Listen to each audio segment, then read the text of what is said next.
Queridos cofrades y amigos, Ave María Purísima. Sin pecado concebida. Sin pecado concebida. Quiero, en nombre de nuestra Junta de Gobierno, darles la bienvenida y extenderles mi afectuoso saludo a todos los que se encuentran presentes en este recinto, así como a todos los que siguen la transmisión por Internet. En esta nueva reunión pública de la Cofradía Colombiana del Glorioso Apóstol Santiago, que una vez más, por la gracia de Dios, invita a todos sus hermanos dispersos por el mundo a que se reúnan para meditar y orar como discípulos de nuestro Señor Jesucristo. Como bien sabemos, el pasado 25 de diciembre de 2024 ha iniciado el Jubileo Ordinario de Roma, también conocido como el Año Santo Jubilar Romano, convocado por el Papa Francisco con el lema Peregrinos en la Esperanza, para conducirnos al encuentro con el Señor Jesús a través de un tiempo de conversión y penitencia que nos permita recuperar la amistad con Dios, así como alcanzar su gracia y la vida sobrenatural. Claramente, para nosotros que somos discípulos jacobeos, el concepto de año jubilar nos es más familiar, porque el Año Santo en Santiago de Compostela ocurre con una cadencia de 6, 5, 6 y 11 años en términos generales, siempre que la solemnidad del martirio del apóstol Santiago, el 25 de julio, cae en domingo. En contraste, el jubileo romano, como reflexionaremos más adelante, ocurre actualmente y en forma ordinaria cada 25 años, por lo cual resulta un evento en cierta forma menos común, ya que en contraste a la tradición compostelana, es mucho más difícil vivir para una misma persona más de 2 jubileos romanos, pues la expectativa de vida, que en promedio es de 73 años, indica que solamente se podrían vivir 2 y si acaso 3 jubileos de Roma. Inicialmente, en tiempo del Papa Bonifacio VIII en el año 1300, el jubileo romano ocurría cada 100 años. Este periodo fue reducido a 50 por el Papa Clemente VI en 1342 y a 25 por el Papa Paulo II en 1470. De nuestra memoria reciente tenemos los jubileos romanos de 1900, convocado por León XIII, de 1925, convocado por Pío XI, de 1950, convocado por Pío XII, momento, entre otras cosas, especial, porque fue en ese año en que se proclamó el dogma de la Asunción de la Santísima Virgen María al cielo, el de 1975, convocado por Pablo VI, y el de 2000, convocado por Juan Pablo II, llamado al efecto el Gran Jubileo o el Jubileum Magnum, por coincidir con los 2000 años del nacimiento de nuestro Señor Jesucristo.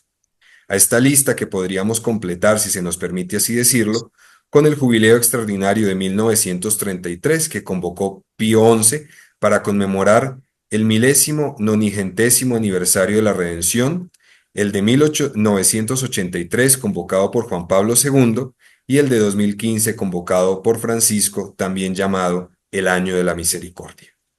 Hoy escucharemos la conferencia titulada La peregrinación y el jubileo en la Biblia y en la Iglesia, por don José Fernández Lago, presente con nosotros, que nos ilustrará sobre los orígenes de la peregrinación, la noción del jubileo en la Escritura, el significado de los años jubilares en Roma, Jerusalén y Santiago de Compostela, y el sentido que la peregrinación tiene y debe tener para todos en el mundo que vivimos. Esta conferencia, que nos dirigirá el muy ilustre señor presbítero doctor don José Fernández Lago, deán de la Santa Apostólica Metropolitana Iglesia Catedral de Santiago de Compostela y canónigo lectoral, es un motivo para nosotros de gran alegría. Para explicar un poco más fácil, y no porque con ello quiera disminuir la dignidad de don José, queremos decirlo, el sacerdote que preside el Cabildo Catedralicio, que es el órgano responsable de la administración de la catedral, y además es él quien tiene como encargo especial enseñar la Sagrada Escritura, en este caso en la Arquidiócesis Compostelana.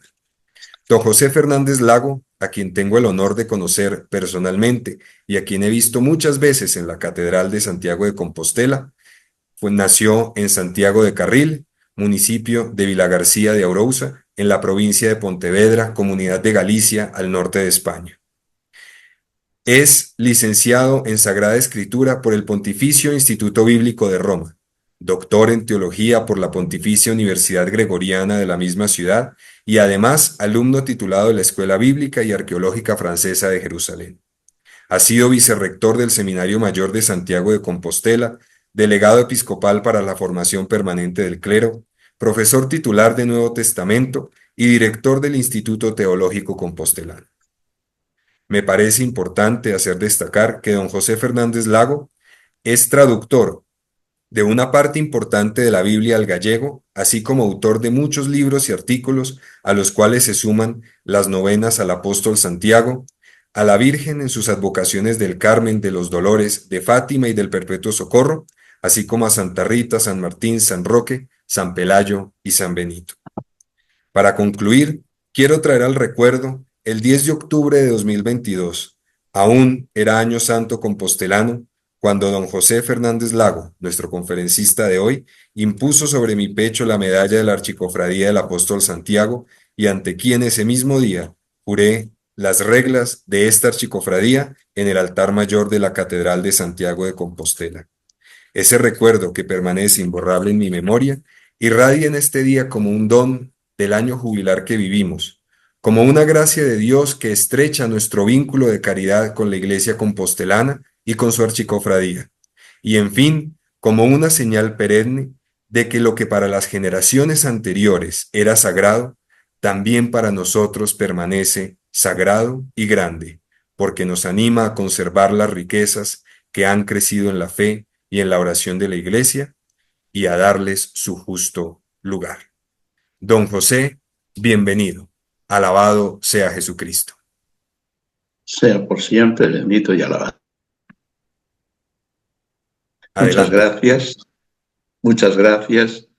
Buenos días a todos. Saludo especialmente a los miembros de la cofradía colombiana del glorioso apóstol Santiago y a todos los oyentes, a todos los que nos siguen ahora. Voy a hablar, como decía usted, pues de la peregrinación y el jubileo en la Biblia y en la Iglesia. Y en lugar, como ustedes ven ahí en el esquema, en el índice, ven que trato de la peregrinación a Jerusalén, en primer lugar, sin insistir mucho en tecnicismos, pero el uso del verbo alá designa la acción de subir, la de acceder a un lugar más elevado. De Abraham, Lot e Isaac se dice que han accedido a una situación más importante de la que tenían hasta entonces. El citado verbo se utiliza también para indicar la ida al santuario, al templo de Jerusalén, al santuario de Mizpá, al de Silo o al de Betel. Pues para acceder a un templo, lugar de cierta importancia, se utiliza siempre el verbo subir. En segundo lugar, dentro de ese primer apartado de la peregrinación a Jerusalén, los salmos de peregrinación. Voy a evitar citar muchos números en honor a la simplicidad. En la peregrinación designa la subida al templo. Los vocablos utilizados implican también el último acto de la peregrinación, la procesión al santuario. El Salmo 84 refiere la liturgia de las puertas del templo. A la entrada del santuario se realizaba la gran separación, de modo que el justo pudiese morar en el monte de Yahvé, mientras que al malvado se le impidiese el acceso a él. De ahí la afirmación de que es mejor hallarse en el umbral de la casa de Dios como peregrino ansioso que estar lejos del Señor y tener la morada entre los malvados. En el Salmo 121 se pregunta quién le auxiliará al abandonar Jerusalén y las montañas que rodean aquella ciudad. Le responde el sacerdote con palabras de aliento y de bendición, indicándole el Señor, que es su guardián, le guía, le ofrecerá sombra y le protegerá siempre. En segundo lugar, dentro de este primer apartado, las fiestas de peregrinación. Además de los santuarios de Sichem, Mizpah, Siló y Gabaón, y los de Dan y Betel, había muchos lugares altos donde los israelitas ofrecían sacrificios. Al aumentar la pluralidad de estos santuarios, los autores sagrados y algunos reyes como Ezequías y Josías intentan terminar con ellos. En tiempos de Josías se centraliza el culto y el creyente en las fiestas principales, que eran Pascua, Semanas o Pentecostés y Chozas, ha de acudir al lugar que el Señor ha elegido, allí donde ha hecho habitar su nombre. Los salmos, denominados cantos de las subidas o graduales, tratan de las tres fiestas principales de peregrinación. Son muy conocidos los cánticos de Sión, que ensalzan a la ciudad santa, Jerusalén. Los salmistas aluden a la peregrinación sin dejar de mirar hacia Jerusalén y describir las maravillas de la ciudad de Dios.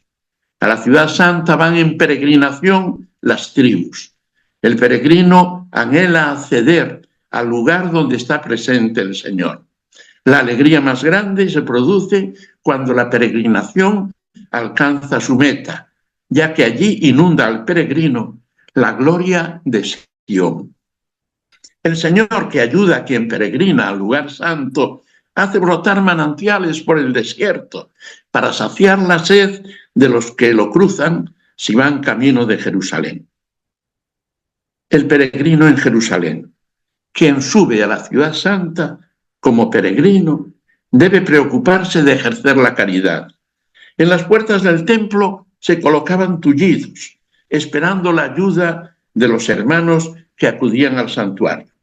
A los pobres iba dirigido, al decir de Josefo, Flavio Josefo, un porcentaje del segundo diezmo y de la cosecha de los viñedos y árboles que tenían 4 años.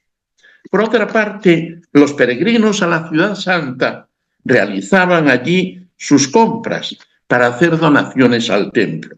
De ese modo colaboraban a la vida de Jerusalén, dando salida a los trabajos de sus artesanos.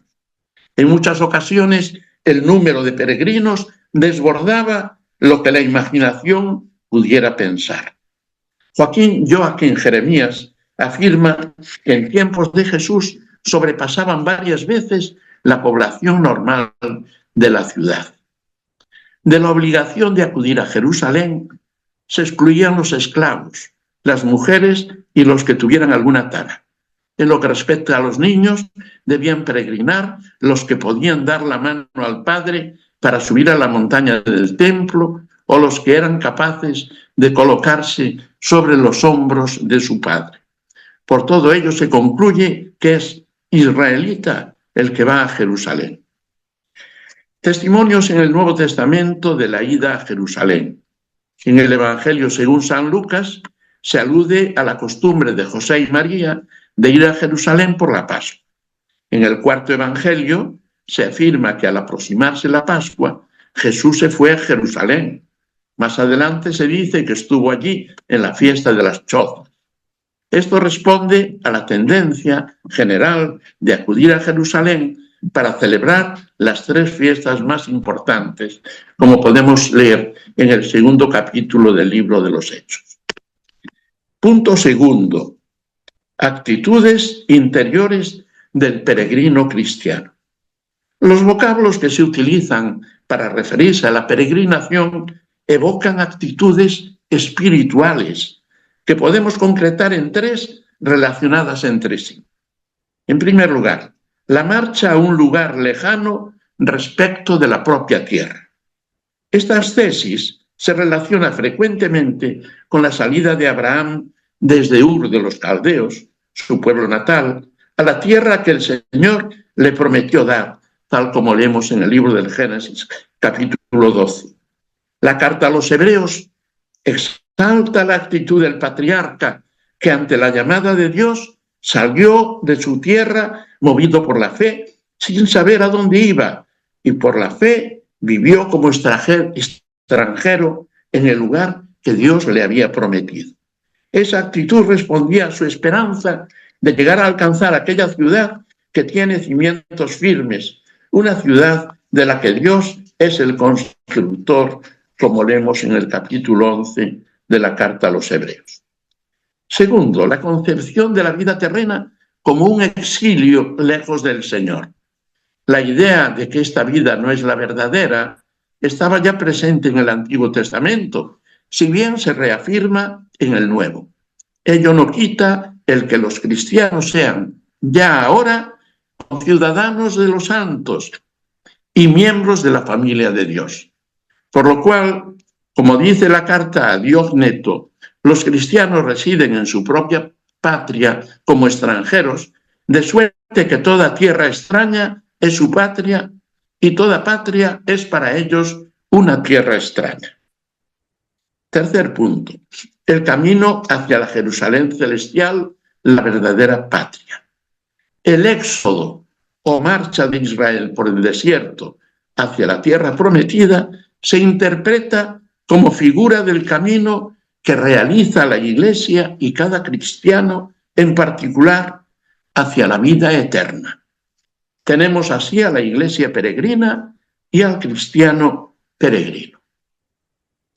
Segundo punto fundamental, el jubileo en la Biblia. Y, en primer lugar, cuestiones introductorias. El cuerno se dice en hebreo yobel, y el toque del cuerno se hace cuando comienza el año jubilar. Ya que yobel designa el cuerno de carnero, el toque del yobel se hace cuando se quiere anunciar algo festivo. Se hace a toque de cuerno. Toque de trompeta y toque de cuerno de carnero. No es lo mismo iniciar un determinado acto en Israel a toque de trompeta, en hebreo shofar, que a toque de cuerno de carnero, que se dice yobel. La narración de Josué 6 distingue claramente entre yobel y shofar, que es la trompeta ordinaria, y ascribe a la primera más santidad y un efecto sobrenatural en cuanto que era llevada y tocada solo por sacerdotes. Con toda probabilidad, la gran trompeta, con cuyo toque quedaría inaugurada una nueva y feliz era para el Israel conquistado y dispersado, era un yobel, la gran trompeta. Siempre que se trata de algo especialmente importante y llamativo para el pueblo, la noticia iba precedida del toque de cuerno de carnero, del yobel. Eso acontecía, por ejemplo, en el comienzo del año jubilar, de ahí viene jubilar, de yobel, mientras que el inicio del año ordinario se anunciaba con el toque de la trompeta denominada, como hemos dicho en hebreo, shofar. Del yobel a la jubilación. El toque de fiesta es un toque alegre que nos llena de gozo a los que redimen sus deudas y otro tanto a cuantos celebran esa fiesta. Tampoco debe entristecer a los que pierden algo de lo mucho que tenían, pues han de alegrarse porque algunos hermanos suyos más pobres hayan conseguido algo de holgura. El jubileo, vocablo procedente del hebreo yobel, cuerno de carnero, cuyo toque promueve una celebración jubilosa, la celebración jubilar. Se celebraba en Israel, tal como indica la Biblia, en el año 50, una vez transcurridas 7 semanas de años. 7 por 7, 49, el siguiente, 50. Procedente del jubileo bíblico, se celebra en la Iglesia el jubileo cuando el Papa concede la posibilidad de alcanzar la indulgencia plenaria una vez cumplidas las condiciones requeridas. El punto segundo dice el año sabático. Una especie de jubileo más frecuente la ofrece el año sabático. La fundamentación bíblica, ¿dónde está? Se usa por primera vez en el libro del Éxodo, se puntualiza más en el libro del Levítico y adquiere un sentido más humano y social en Deuteronomio 15.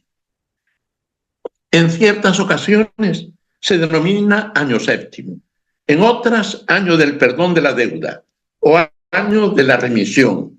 Otras veces se menciona como año de descanso para la tierra. Segundo, tiempo de vigencia del año sabático y frecuencia de este. Aunque algunos textos sean tardíos, se tenía noticia de él ya antes del exilio babilónico, y el mandato se renueva al volver del exilio de Babilonia. Un autor actual comenta los textos que aluden al año sabático de este modo. Levítico 26 y segundo de Crónicas 36 indican con claridad que los israelitas anteriores al exilio ya conocieron esta ley, pero no la observaron suficientemente como individuos y como pueblo. Después del exilio, la ley del año sabático volvió a entrar en vigor, pero no como una ley nueva. En cuanto a la frecuencia, si el Shabbat se celebraba cada 7 días, se comprende muy bien que el año sabático corresponda cada 7 años. Razón de ser. El año sabático, según el libro del Levítico 25, tiene un sentido semejante al que tiene el sábado. Algo vivido en honor del Señor. Tampoco se descuida el servicio al hombre, pues aunque no se labre la tierra a lo largo de ese año, el Señor, que no abandona a su pueblo, proveerá de suerte que no les falte de comer, ni a los vecinos de ellos, ni a los forasteros que se acerquen a ellos. La providencia divina se expresará al decir que el año sexto valdrá por 3. La providencia divina se expresará al decir que el año sexto valdrá por 3, de modo que al sembrar en el año octavo comerán de lo que les sobró el año anterior. De este modo se indica a los creyentes que cumpliendo la ley de Dios vivirán de lo que el Señor les ofrece. El sentido de la ley de Deuteronomio 15, 7 al 11, es la ayuda al necesitado, de suerte que aunque falte poco para el año sabático, que es de remisión de las deudas, pueda uno ejercer la caridad. Y en cuanto al pobre, al llegar ese año, quedará libre de devolver lo que le habían prestado, mientras que Dios bendeciría al que pueda enriquecerse con múltiples bienes materiales. La ley de remisión de las deudas tiene sus precedentes en el Código de la Alianza, perteneciente a la época premonárquica. La remisión de las deudas y la devolución de las tierras, según el Código Deuteronómico del siglo VIII, acontece en el año sabático, mientras que más adelante, en torno al siglo VII, se hace en el año jubilar. Actividades que se realizaban en el año sabático. En algunos textos se hace referencia a la obligación de dejar la tierra en barbecho, mientras que en otros se manda que las tierras vuelvan a sus primitivos dueños e incluso que los esclavos vuelvan a sus casas. En la renovación de la alianza, Nehemías 10, el pueblo se compromete para el año séptimo, entre otras cosas, a interrumpir el cultivo de la tierra y a perdonar todas las deudas. Según Flavio Josefo, Alejandro Magno eximía del tributo a los judíos durante el año sabático. Algo semejante hizo Julio César. Puesta en práctica de las disposiciones para el mismo. Algunos textos denuncian el incumplimiento de las prescripciones sagradas.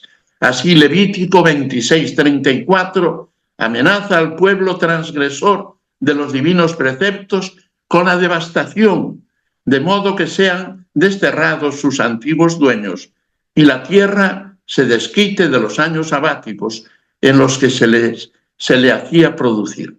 Otro tanto se indica en 2 Crónicas 36, aludiendo a las palabras de Jeremías, según las cuales Judá irá iría al destierro de Babilonia, de modo que la tierra gozara entonces de sus años sabáticos hasta la vuelta del exilio. Punto tercero, el año jubilar. Fundamentación bíblica. Solo en los libros sagrados se menciona, siempre en textos posteriores al exilio babilónico.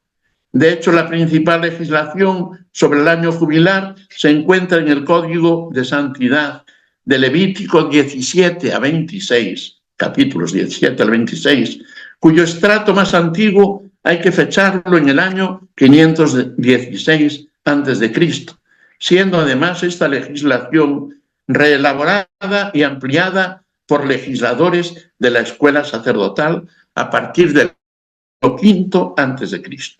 En otra línea se presenta la legislación preexílica del año sabático, con la cual no encajaría bien la del año jubilar, pues se liberarían ya los esclavos después de 6 años de servidumbre sin esperar más. Frecuencia del año jubilar. Como decíamos, y lo hemos escuchado ya en la presentación, se celebra una vez transcurridas 7 semanas de años, en el año que sigue, que es el 50º. Razón de ser de ese año. El sentido del año jubilar es de remisión de deudas, dice Deuteronomio 15, y liberación de esclavos.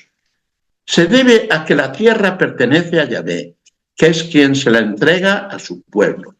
Se intenta de ese modo evitar la acumulación de bienes en manos de unos pocos.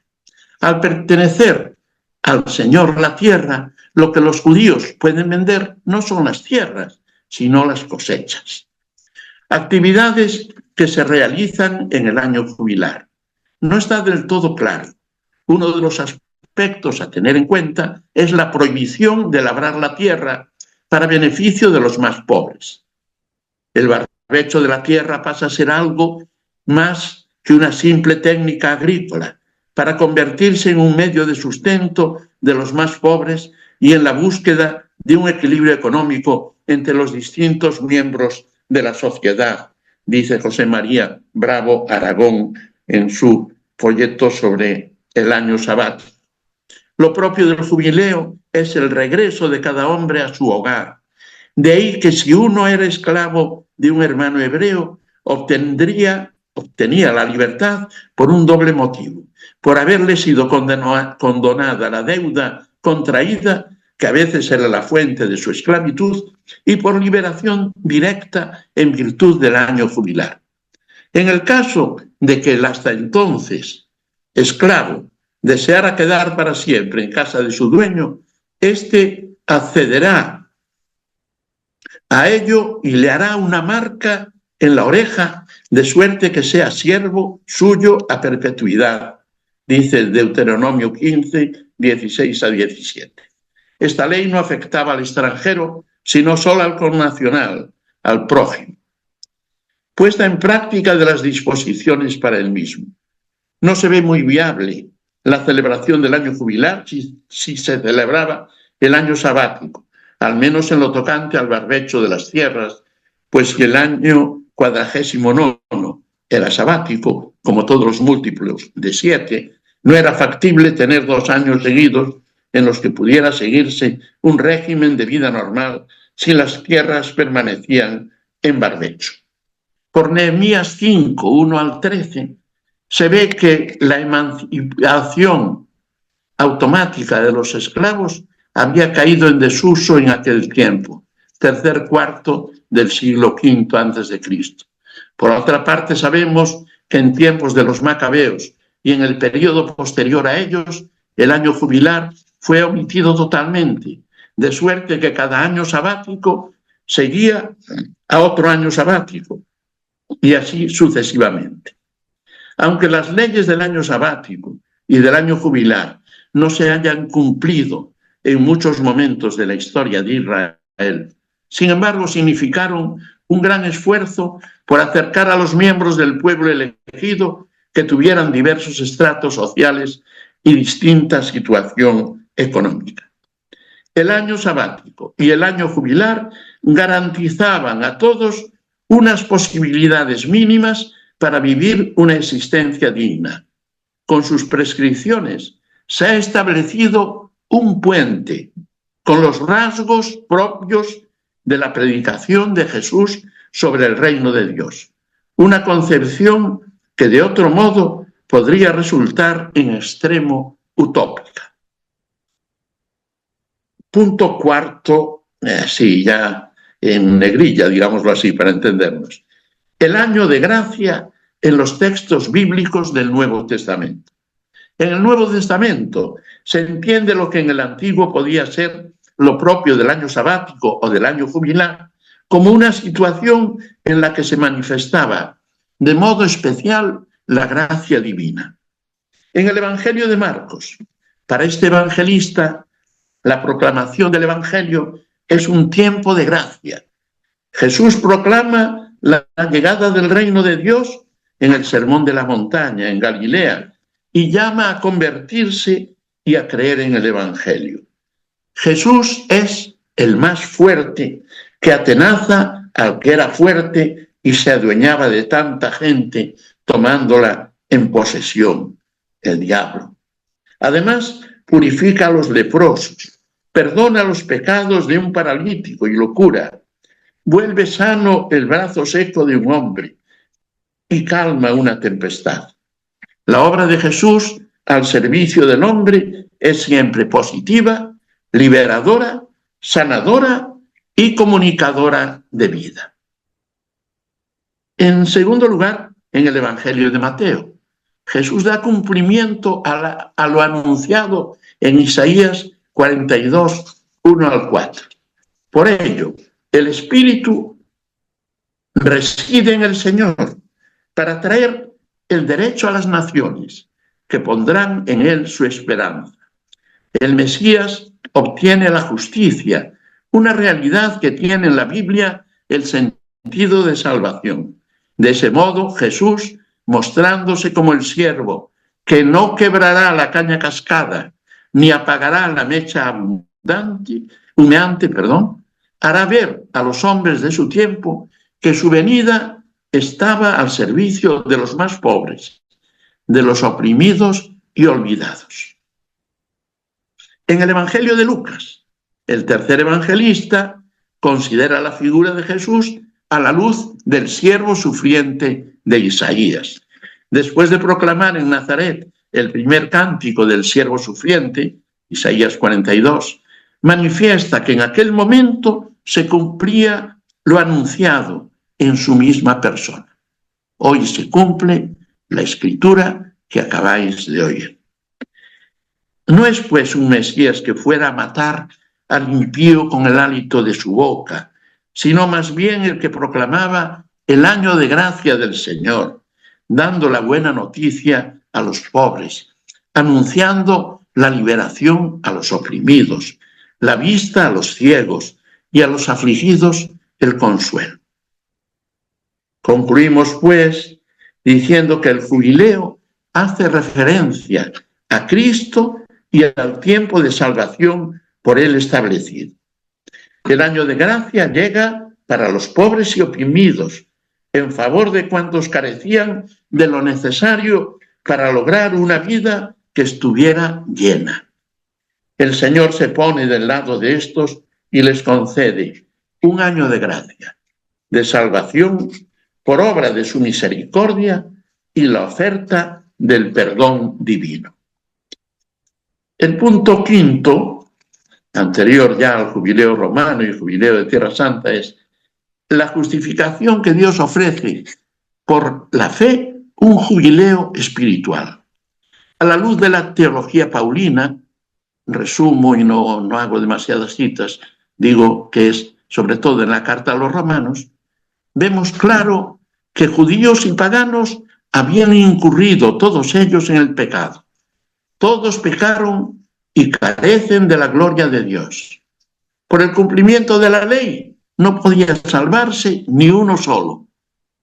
Entonces Dios encerró a todos en el pecado para compadecerse de todos. Dios, por su gracia, nos justifica por la redención de Cristo, a quien el Padre puso como propiciación por su sangre, por la cual se nos expían los pecados. Dios muestra de ese modo que era justo cuando dejaba sin castigo los pecados cometidos antes.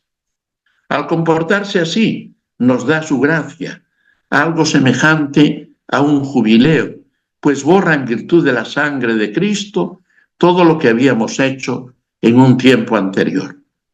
Ya ahora, pasado ese tiempo de la paciencia de Dios, muestra también su justicia, para que se vea que Él es justo y que justifica a judíos y gentiles mediante la fe en Cristo Jesús. Nos ofrece su gracia de modo continuado por el anuncio de la buena nueva y la expiación de Cristo. Punto tercero en Romanos, el jubileo romano y el jubileo de Tierra Santa. El jubileo romano, a lo largo de la historia, lo concedió ya de modo definitivo Bonifacio VIII en el año 1303 mediante la bula Antiquorum habet fida relatio, retrotrayendo sus privilegios hasta la Navidad del año 1299 y haciendo concluir el mismo 24 de diciembre del año 1300. En principio iba a celebrarse cada 100 años, pero Clemente VI decretó que el jubileo se celebrara cada 50 años. Urbano VI redujo la frecuencia de los jubileos, haciendo que se celebrara cada 33 años. Y ya el Papa Paulo II estableció que se celebrara el jubileo cada 25 años. Eso en lo que atañe a los jubileos ordinarios. Algunas veces se conceden ciertos jubileos extraordinarios. Así, Juan Pablo II convocó uno denominado el Año Santo de la Redención, el año 1983, y un año mariano en 1987-88. Por su parte, el Papa Benedicto XVI convocó el Año Santo de la Fe, mientras que el Papa Francisco estableció como tal el Año Santo de la Misericordia, del 8 del 12 de 2015 al 20 del 11 de 2016. Para conseguir el jubileo, los peregrinos debían acudir a Roma y visitar en diversas ocasiones las 4 grandes basílicas. Los habitantes de Roma, para conseguir ese jubileo, debían visitarlas en el doble de ocasiones que aquellos que acudían de afuera. El jubileo de Tierra Santa. Se llama a los cristianos que desean acogerse a la celebración de este jubileo a visitar las iglesias de la Anunciación en Nazaret, la de la Natividad en Belén y la del Santo Sepulcro, con la Anástasis o Resurrección en Jerusalén. Hace poco más de un mes, el 29 de diciembre, en la iglesia de la Anunciación de Nazaret, lo inauguraba el patriarca latino Monsignore Pizzaballa bajo el lema de Peregrinos de la Esperanza. Respecto a las exigencias para lograr el jubileo, decía Monseñor Vincenzo Peroni, ex ceremoniero pontificio, y hoy al servicio de la custodia de Tierra Santa, decía: la indulgencia plenaria está en el centro del jubileo y constituye su esencia desde el principio. Es como la culminación del camino de conversión y renovación de la vida a la que el jubileo llama a todos los bautizados. Como enseña el Catecismo de la Iglesia Católica, la indulgencia es la remisión ante Dios de la pena temporal por los pecados, ya perdonados en cuanto a la culpa, que un fiel cristiano, cumpliendo determinadas condiciones, consigue por mediación de la Iglesia.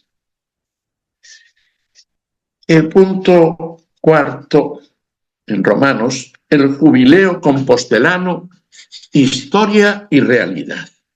Primero, la concesión. Inicialmente se debía a los papas Calixto II y Alejandro III, que concedieron tal privilegio a la Iglesia compostelana en el siglo XII. El primero de ellos, que había peregrinado a Santiago siendo arzobispo de Vienne del Delfinado en Francia, y que además habría ido a ver repetidamente en aquellos lugares a su hermano Raimundo, que era conde de Galicia y que asistió además al entierro de él, que está ahora él sepultado en la catedral, lo concedió de modo singular por una vez, siendo Calixto II. Alejandro III elevó a definitivo lo que Calixto había concedido para una ocasión. Mirando a la realización de lo concedido, sabemos que inmediatamente, palabras textuales, después de Calixto II, la crónica de Alfonso VII, que sitúa el primer año del emperador en 1126, dice que era año de jubileo, y según Flórez, ese año corresponde a la clave cronológica de los años santos compostelanos, es decir, el 25 de julio fue domingo. Dice don José Guerra Campos, en Roma y el sepulcro de Santiago, la bula Deus Omnipotens 1884, Santiago 1985. En cuanto a la frecuencia, es siempre que la solemnidad del apóstol Santiago del 25 de julio coincide en domingo. Sin embargo, a lo largo de la historia se han tenido jubileos extraordinarios, como el concedido en 1885 por el Papa León XIII, en el momento en que se encontraron y exhumaron las reliquias del apóstol después de que se habían escondido por miedo al pirata inglés Drake. Ha habido además otro, el año 1938, en tiempos de Pío XII, cuando se concedió en momentos de la Guerra Civil Española una especie de prórroga del año santo 1937 para que aquellos a los que se lo había impedido el estado de guerra pudieran ganar el jubileo.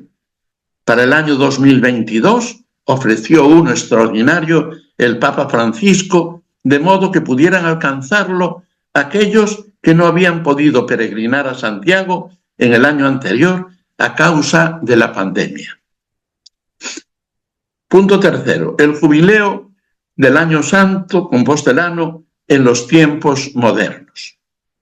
Viene celebrándose regularmente debido a que el Papa Alejandro III refiere y hace perpetua, cito textualmente, una concesión anterior de Calixto II, Papa intensamente vinculado a Compostela y alentador de sus peregrinaciones, confirmada por Eugenio III y Anastasio IV, dice el citado José Guerra Campos en ese libro sobre Roma y el sepulcro.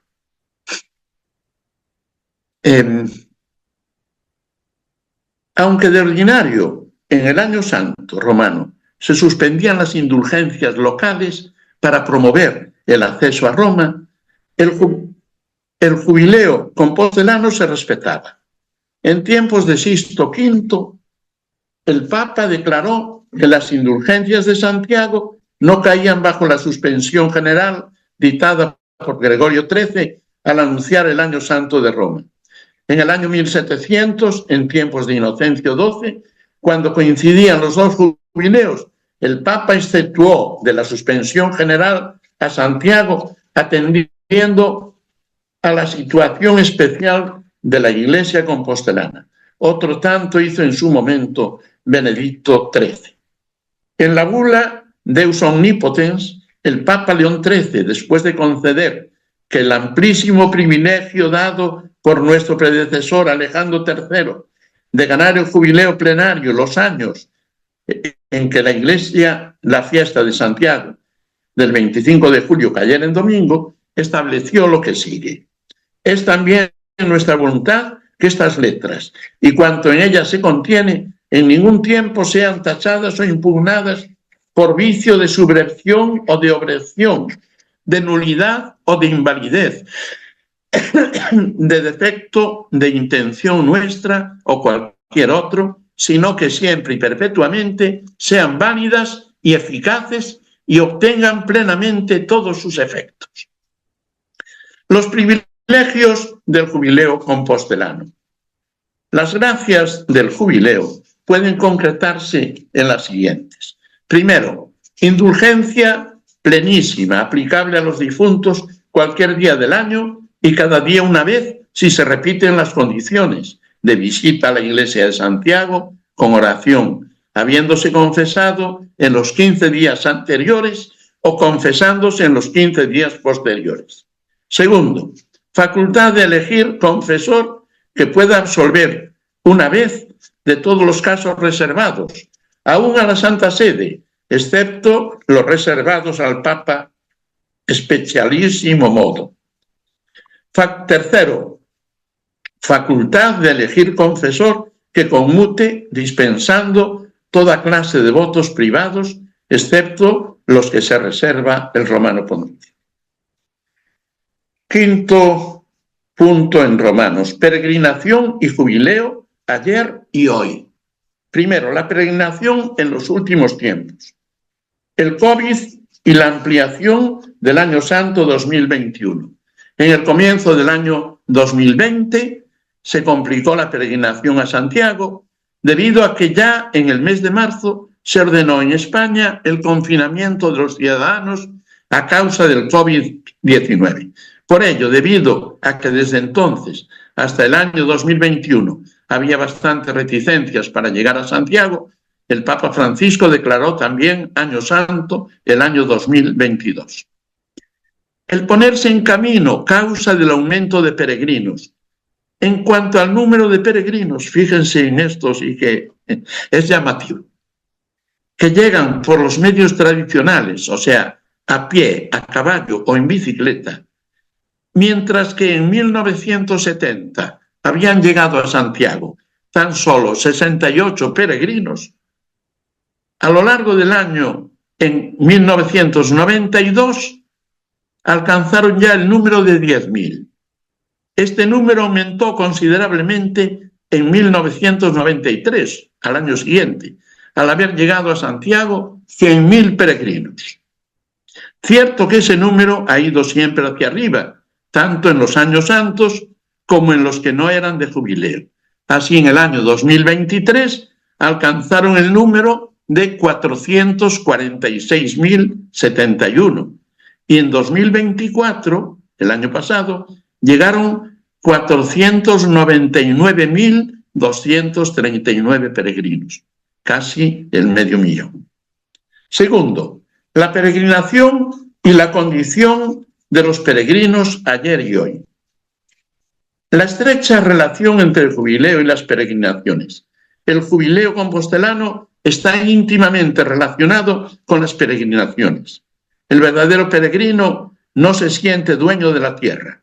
Con la misma facilidad con que la pisa, la deja y prosigue su camino como Abraham hacia otra tierra que el Señor le dará. No teniendo un lugar fijo donde establecerse, se comporta con espíritu de pobreza, siempre abierto al Señor, en espera de recibir de Él el pan de cada día. Decía en el Año Santo de 2021 el delegado de peregrinaciones de Santiago, don Segundo Pérez López: el camino humaniza la extensión de la muda tierra, ordena el espacio y sitúa y orienta nuestra vida. El camino, en cuanto parábola del existir humano, nos lleva a la trascendencia y a Cristo hecho camino para todos los que creen en Él. Dante Alighieri considera que en sentido estricto no se entiende por peregrino sino quien va hacia la casa de Santiago o vuelve de ella. Y añade: de tres maneras se denominan con propiedad las personas que van al servicio del Altísimo. Se llaman romeros los que se dirigen a Roma, palmeros los que van al otro lado del mar, allí donde muchas veces recogen la palma, y se llaman peregrinos los que van o vuelven de allá donde está la sepultura de Santiago, más lejana de su patria que la de cualquier otro apóstol. El escritor Goethe observó que Europa se hizo peregrinando a Santiago. Esto no se debía solo a la presencia de la Basílica Jacobea cerca del Océano Atlántico, sino también al hecho de estar en Galicia, cerca de Santiago, el Finisterre, el lugar donde se creía en la Edad Media que estaba el fin de la tierra. Precisamente por el hecho de que Europa se formó a lo largo del Camino de Santiago, el Papa Juan Pablo II ha podido dirigirse a nuestro continente desde Santiago en el año 1982 con estas palabras: yo, obispo de Roma y pastor de la Iglesia Universal, te lanzo, vieja Europa, un grito de amor. Reencuéntrate a ti misma, sé tú misma, redescubre tus orígenes, reaviva tus raíces. Tú podrás ser todavía faro de la civilización y estímulo de progreso para el mundo. Los otros continentes te miran y esperan de ti la misma respuesta que Santiago dio a Cristo: puedo. Algo semejante podía leerse en la Bulla Regis Eterni del Papa Alejandro III, en la cual se considera a la Iglesia compostelana como un espectáculo para todo el mundo. San Pablo aplicaba estas palabras a los apóstoles y Alejandro III las atribuye a la Iglesia de Santiago porque todos dirigían la vista hacia ella. No todos los que llegan son verdaderos peregrinos. Esa afirmación es cierta, porque algunos hacen el camino para experimentar un cambio respecto de la vida ordinaria. Hay algunas personas, jóvenes o mayores, que buscan en el camino de Santiago una satisfacción humana que no encuentran en el lugar en que viven, lo cual resulta insuficiente para ser verdadero peregrino.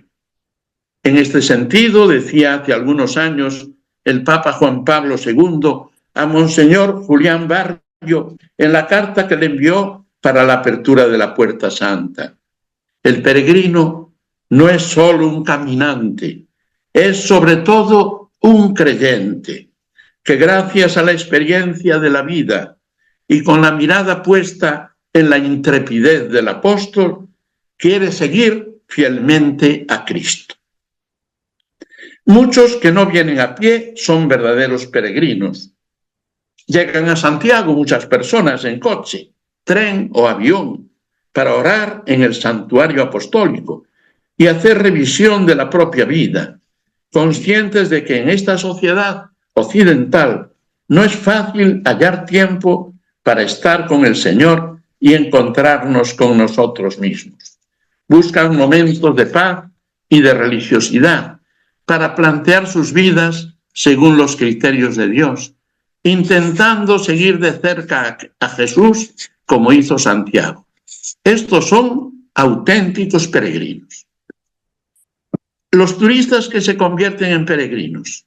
Llegan también algunas personas que habían comenzado el camino como simples turistas, pero que al final de su camino terminan siendo hombres de fe, que entienden ese camino y su vida en general como una peregrinación hacia la casa del Padre.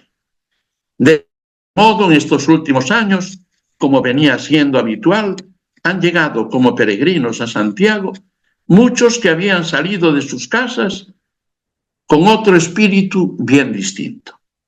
De ese modo, podemos afirmar que la peregrinación como experiencia religiosa universal sigue manteniendo en la actualidad los elementos esenciales de su espiritualidad, puestos de relieve en las diferentes dimensiones: escatológica, penitencial, festiva, cultural, apostólica y de comunión fraterna. Conclusión final. Hemos tenido algunas conclusiones parciales, pero conclusión final.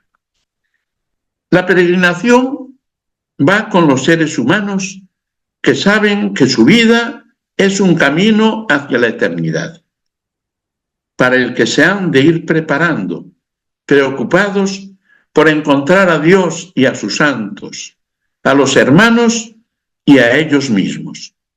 Quien se pone en camino para alcanzar una meta y contempla la obra de Dios, comparte el camino con otros hermanos y está a la escucha de lo que Dios le vaya indicando, tiene las condiciones de un verdadero peregrino.